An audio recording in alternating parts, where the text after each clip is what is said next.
lote porque são poucos e bons livros, né? A gente sabia que iam ser poucos livros, a gente tinha poucos recursos. E um lote tem essa ideia, né, de delimitar as coisas, de ser algo específico, né? Lote de leilão, de terra, enfim, é um conjunto de itens, né? E o 42 é porque a Bíblia do Gutenberg, quando foi impressa, e digamos é o começo do livro como meio de comunicação de massa, ela tinha 42 linhas. A resma que ele criou na tipografia abarcava 42 linhas, então 42 tem todo esse simbolismo muito forte, né? Uma coisa que caracteriza muito o nosso trabalho e a maneira de encarar, enfim, esses projetos que a gente tem, é que a gente parte do que a gente tem e do que a gente não tem. Então, os projetos são sempre pensados, isso aqui é um projeto de livro, um projeto de evento, um projeto de espaço. A gente parte não do mundo ideal, embora a gente, assim, almeja, vai longe, mas, assim, para fazer as coisas, a gente parte do que a gente tem e do que a gente não tem. E dentro desses limites, dentro desse lote, a gente cria. E isso nos deu, com o tempo, uma segurança de poder fazer coisas e que as coisas acontecessem, né? E não ficar frustrados porque, não ficou enfim, do jeito que a gente tinha imaginado. E é justamente a partir desses limites que a gente, enfim, tinha que lidar, que a gente foi descobrindo, entendendo melhor sobre como produzir os livros, com esse conhecimento, fazendo livros mais ousados. Então, por exemplo, eu tenho um caso aqui, o Fachadas, do Rafael Sica. É um livro que tem desenhos de casas antigas, são histórias, né, que vão acontecendo nas casas, as casas como personagens.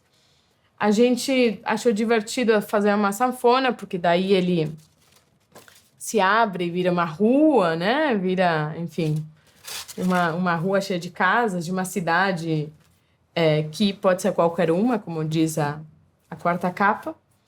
E, no mundo ideal, a ideia era fazer o livro com capa em tecido e serigrafia. Quando eu fui orçar, o valor só da impressão da capa era o valor para o livro todo. E eu pensei, meu Deus do céu, o que eu vou fazer se eu já só consigo fazer a capa e não um miolo de 3,5 metros? E foi aí que, diferente essa dificuldade e esse limite, eu pensei, ok, vamos então tirar o tecido e vamos fazer a impressão direto no papelão. Opa, tem uma empresa que faz papelão colorido. Então vamos fazer cada capa de uma cor, de fundo diferente e uma tinta diferente.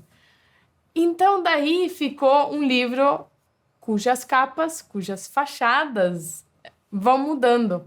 E aí trouxe essa diversidade, assim, como se fosse uma grande cidade, de casas diferentes, enfim, cores diferentes. Então, eu gosto muito desse livro porque não só me fez aprender sobre tanta coisa de produção gráfica, sentido da fibra, materiais, processos e tudo mais, mas porque se eu tivesse ficado, primeiro, com o orçamento inicial, se eu tivesse ido para o Jornal João, a gente precisa de mais orçamento, talvez o livro ia ficar um valor inviável, o livro não ia ter circulado o tanto que já circulou, mas porque a partir dessa dificuldade cheguei numa ideia melhor.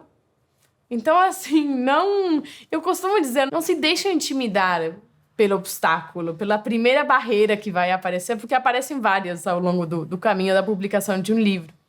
Porque, às vezes, justamente essa dificuldade é o que é a porta para você entrar a outras saídas, a outras soluções. Ter muita grana é ruim, né? Às vezes... Ter muita grana te deixa vagabundo. Te deixa vagabundo, claro. Se a gente tivesse dinheiro sobrando, provavelmente o Fachadas seria um livro com uma primeira ideia, com umas ideias. E assim, o desafio, a graça é fazer um livro acessível para o público, acessível para quem publica, né, dentro dos limites, e bonito. É possível fazer bons livros com poucos recursos. Agora, é preciso entender esse processo, né? E é um processo maravilhoso que tem a ver com qualquer criação de linguagem artística, no final das contas. O legal também vai ser aprender das diferentes possibilidades de formatos de um livro e a liberdade que você tem e não sabia que tinha. Então, por exemplo, tem o Códice, né, o livro tradicional, né, feito de cadernos organizados em sequências, com uma capa, enfim, aquele livro que todos nós conhecemos. Tem outros, por exemplo, esse livro que a gente conhece pode ter uma sobrecapa, né, pode ser impresso em serigrafia, que é uma técnica que é feito 1 a 1, artesanal, em papel especial, com uma sobrecapa que ela abre e revela um desenho.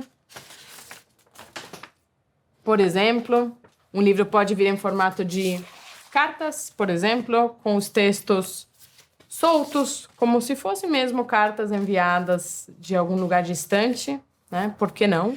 Esse livro aqui, por exemplo, ele tem o airô na parte superior e permite coisas como fazer uma super primeira capa e quarta capa mostrando uma mesma ilustração, né? E ele vai abrir um desenho por vez nesse estilo aqui, deixando o desenho bem evidente, bem bonitão, grandão, assim. Cheio de detalhes, esses desenhos. Então, quer dizer, são formatos que o livro permite se fazer, né? Entre muitos outros. Isso aqui é só uma pequena amostra, né? Um livro também pode ser como este aqui, Bibi, do Gustavo Piqueira, que a cada 16 páginas, ou seja, a cada caderno, vai mudando não só a linguagem expressiva, os códigos, né, esperados de, por exemplo, um livro infantil, depois um livro mais contemporâneo, mais solto, com ilustração bem divertida, como depois vai para um livro de texto. E também pode, assim, além de mudar a gramática do livro, além de mudar o material, o papel, você também, de repente, tem aqui dentro uma capa que você precisa mudar. Então, você tem um pedaço da capa para você mudar capa, o título do livro. Não é mais Bibi, agora é Pendure Seus Horizontes na Parede da Sala.